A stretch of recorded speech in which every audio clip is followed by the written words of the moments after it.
News ये है कि ब्रह्मोस की प्रोडक्शन के अंदर एक बहुत ज़बरदस्त बूस्ट आ रहा है, ऑलमोस्ट 20+% का बूस्ट अभी रिपोर्ट किया जा रहा है। Of course new factories are coming online and नए प्रोडक्शन साइकल्स को भी पूरी तरह से मतलब एक्सपेरिमेंट एंड इम्प्लीमेंट किया जा रहा है।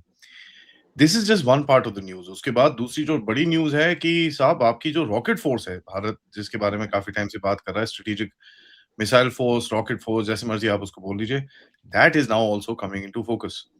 कि ये अभी एस्टैब्लिश होने के लिए रेडी है because the amount of rocketry and missiles and the kind of missiles आपके पास इस टाइम पे हैं, दे आर क्वाइट पोटेंट। इसके अंदर कोई डाउट नहीं है। आई मीन एनी वर्दी adversary would also be very scared of this particular thing क्योंकि जिस तरह की मिसाइल्स आप बना रहे हो, जिस क्वांटम में बना रहे हो, जिस तरह से टेस्टिंग हो रही है, it is quite quite the game changer and यहाँ पर for the first time, let me just say this in India, deliveries are not just on time but sometimes before time also. तो अच्छी बात है ये, इसको एप्रिशिएट भी करना चाहिए। हम बड़ी गालियाँ देते हैं कि भई इंडिया की डिफेंस इंडस्ट्री ये नहीं करती, वो नहीं करती, but here there is a success story that we need to talk about. बात करते हैं पथिकृत भाई से। नमस्कार, जय हिंद, जय Bharat and welcome to Dev talks. नमस्कार। देखिए इसमें 2-3 चीज़ें हैं। एक तो ब्राह्मोस का जो प्रोडक्शन जो एनहांसमेंट हुई है, उसमें वो तो basically it was in the pipeline क्योंकि यूपी में एक ब्राह्मोस की जो सेकंड फैसिलिटी बनाई गई है फॉर ऑगमेंटेशन ऑफ प्रोडक्शन, तो वो एक बहुत बड़ा कारण है for the increase in the production. तो जो यूपी में डिफेंस इंडस्ट्रियल कॉरिडोर बनाया गया है उसमें। सेकंड जो इम्पोर्टेंट डेवलपमेंट है, वो ये है कि जो मिसाइल प्रोडक्शन है, उसको अभी प्राइवेट सेक्टर के लिए खोला गया है। अब अभी तक तो जैसे लॉइटरिंग म्यूनिशंस से शुरू करके आर्टिलरी या फिर बहुत सा तरह के जो आर्मर्ड व्हीकल्स होते हैं, बुलेट प्रूफ जैकेट्स, ये सब प्राइवेट सेक्टर बना रहा था, in fact including rifles, assault rifles. तो अभी जो खोला गया है कि private sector will be full partners of DRDO for missile production. इसमें 4 कंपनीज का नाम अभी आ रहा है। वो है Icom, second is Adani defence, third is Bharat Forge, fourth is solar defence. इन सारे कंपनीज की ऑलरेडी इंजीनियरिंग कैपेबिलिटीज है और कहीं ना कहीं they have been involved in the defence production for quite some time. तो इससे इससे what is the purpose, what is the exact reason behind all of this? अगर आप देखें जनरली ट्रेडिशनली इंडिया का जो वॉर वेस्टेज रिजर्व हुआ करता था पहले, वो 15-20 दिन का था। मतलब वॉर वेस्टेज रिजर्व का मतलब होता है for your preparation for an intense war. तो जनरली पहले यह माना जाता था कि कोई इंटेंस वॉर 2 हफ्ते 3 हफ्ते तक ही होगा। फिर उसको बढ़ाया गया in the last 10 years. India का जो ओवरऑल वॉर वेस्टेज रिजर्व है उसको बढ़ा के 40 डेज के लिए किया गया है। This is I think more or less before the in and around the Russia Ukraine war. उस टाइम की अगर आप देखें तो 40 डेज का था। अभी ऑफिशियली 40 डेज का है, but I think unofficially India has started moving towards a different dimension of preparedness when it comes to warfare. What is the lesson? Lesson ये है कि अगर आप यूक्रेन रशिया की वॉर देखें, ये 4 साल से चल रहा है and these are intense war going on for almost 4 years. Intense है but to a certain extent localize भी है।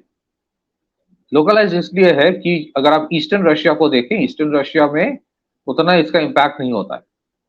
जो यूरोप के प्रॉक्सिमेट जो रशियन पोर्शन है वहीं पे होता है। Comparatively Ukraine is a far smaller country, लेकिन फिर भी ज्यादा से ज्यादा जो रशिया का अटैक्स होते हैं ज्यादातर कीव तक ही होते हैं। वेस्ट ऑफ कीव कुछ होता नहीं है।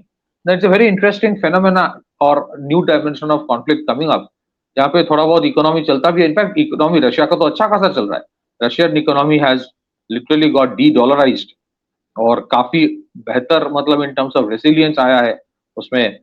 तो उनकी अच्छा खासा मतलब they have not collapse as an economy. जो कुछ देश चाहते थे कि जंग से रशिया को कोलैप्स कर दो, वो नहीं कोलैप्स हुआ।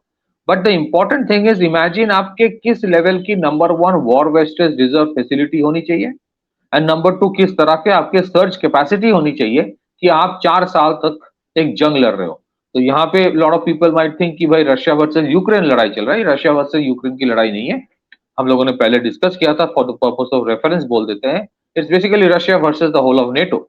30 देश सप्लाई कर रहा है हथियार इंक्लूडिंग अमेरिका, उसको काउंटर कर रहा है Russia. Imagine the kind of capacity building that you need for that.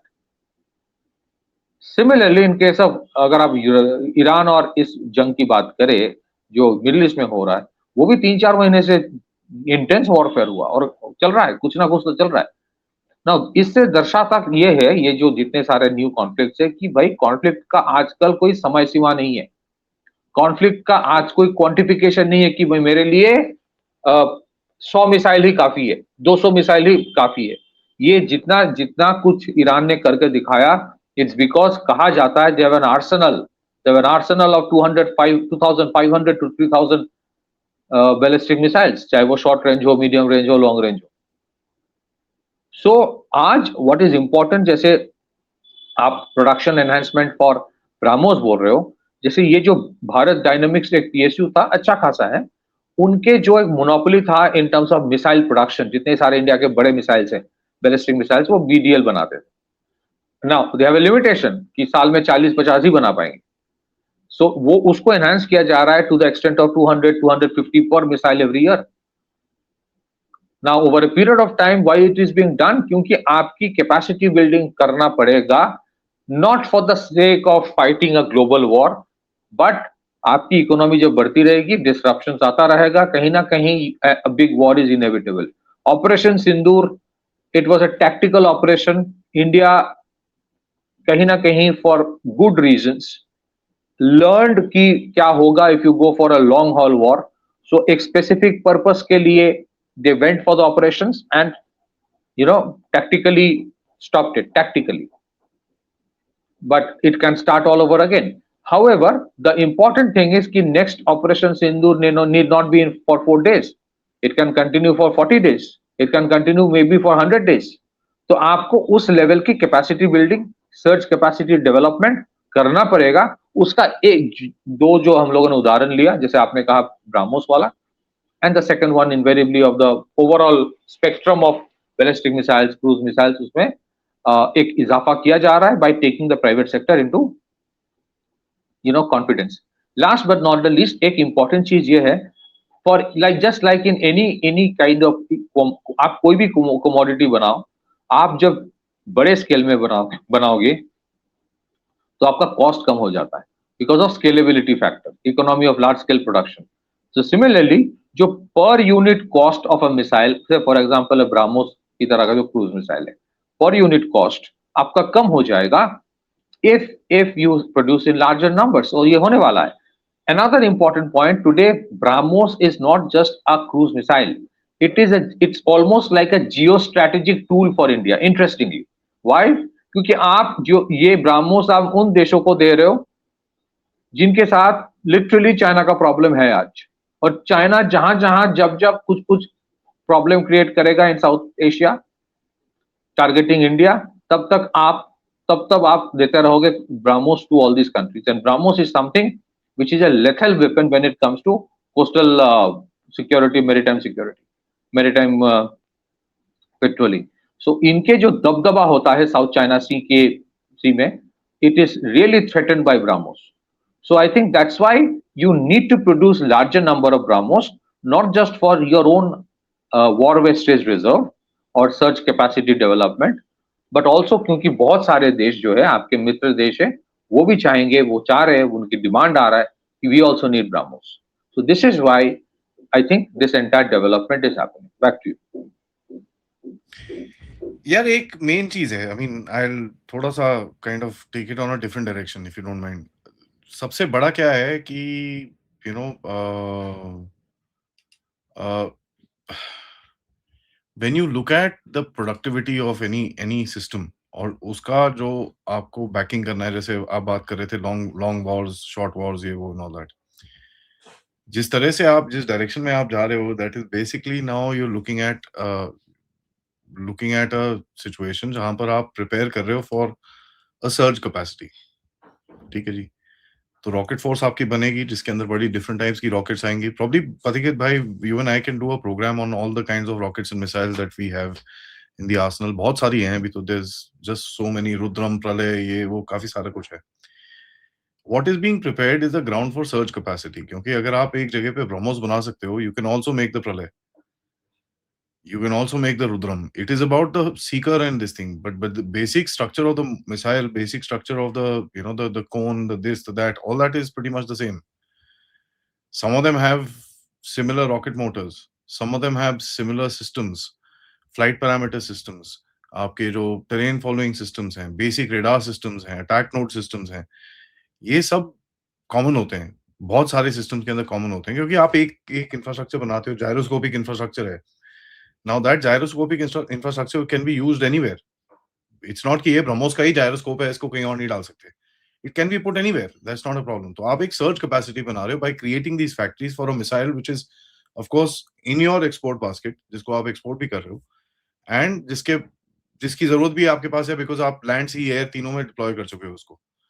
तो एक वो एंगल से भी हमको इसको देखना है कि एक सर्च कैपेसिटी भी है। कल को अगर आप किसी एक लंबे उसमें फंस जाते हो, तो ये factories are there who can start producing at a large scale. And इसको अगर आर्गुमेंट करना है, इसको थोड़ा सा बीफ अप करना है, दैट कैन बी डन, क्योंकि एक सिस्टम आपका रेडी है, आपको एक एक्सपीरियंस है, एक सिस्टम रेडी है, एक फैक्ट्री रेडी है। एक, दो, तीन, जितनी भी फैक्ट्रीज हैं, उनको आप अगर वो 100 बना रही हैं, उसमें से 150, 200, 300 भी कर सकते हो उसको आप। You can expand that by putting in more man power, more machinery, more this thing. So it's about that in my reading also. वो भी एक बहुत इंपॉर्टेंट पॉइंट है जिसको हमको समझना होगा। जी, मैंने सर्च कैपेसिटी के बारे में मेंशन किया, तो surge capacity and war wastage reserve दोनों ही मैंने कहा था।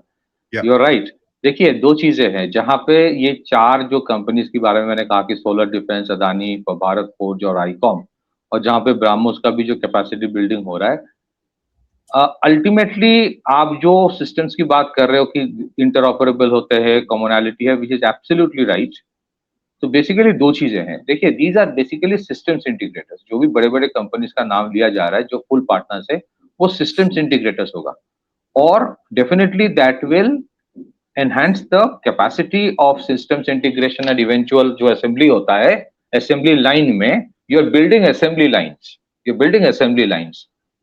अल्टीमेट ऑब्जेक्टिव क्या है कि अल्टीमेट ऑब्जेक्टिव है modular development of missile. What is modular development? Modular development ऐसा होता है कि एक स्पेसिफिक कंपोनेंट है, उसको लेके आप सिर्फ लगाना है, that can be taken off and can be put into another system as well. तो जैसे आप कॉमन चीजों की बात कर रहे हैं कि that can be used probably now. और जो सर्च कैपेसिटी है, सर्च कैपेसिटी कहां पे बढ़ाया जाता है? In your tyre 2 tyre 3 companies जो आपको कंपोनेंट सप्लाई करता है, primarily in the MSME sector. जैसे आप फॉर एग्जांपल जो आर्टिलरी के एक शेल होता है, वो शेल जो है वो कोई बड़े कंपनी नहीं बनाएगा, that will be into the MSME sector. कोई एक स्पेसिफिक कंपनी को आप दे रहे हो कि वो उसको बोल रहे हो कि 50,000 शेल बनाओ। सो ये there are two things happening. You are expanding your assembly lines by taking the major private sector players.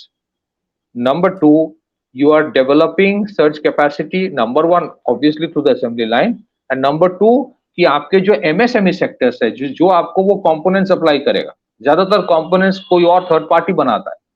तो you are actually expanding the ecosystem of MSME sector, जो आपके वेपन सिस्टम्स और component supply करता है। आप उनको technical know how भी दे रहे हो, so technical know how is getting passed on in various layers.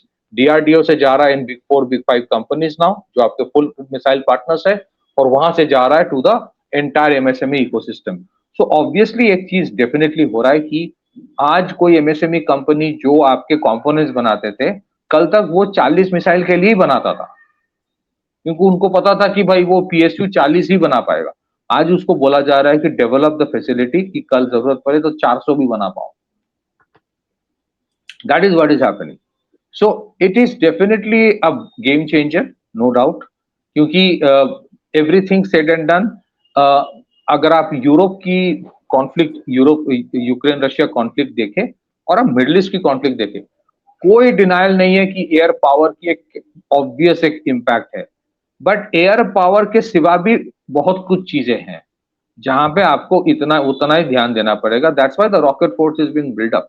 Rocket force in a many ways, rocket force has a huge relevance. For example, मैं आपको एक छोटा सा उदाहरण देता हूं। एक टाइम था जो strategic bombers were very relevant, आज भी अमेरिका इस्तेमाल करता है। तो फॉर इंडिया काफी टाइम से ये बोला जा रहा है कि इंडिया मस्ट टेक Tu-160 या Tu-22 जो स्ट्रेटेजिक बॉम्बर्स है, लेकिन why is India not taking it? कहा जाता है कि एक्सपेंसिव है। भाई एक्सपेंसिव की बात नहीं है, एक बॉम्बर जो काम करता है उससे बेहतर काम एक बैलिस्टिक मिसाइल कर देगा at a lesser cost. Operating cost of a bomber is huge.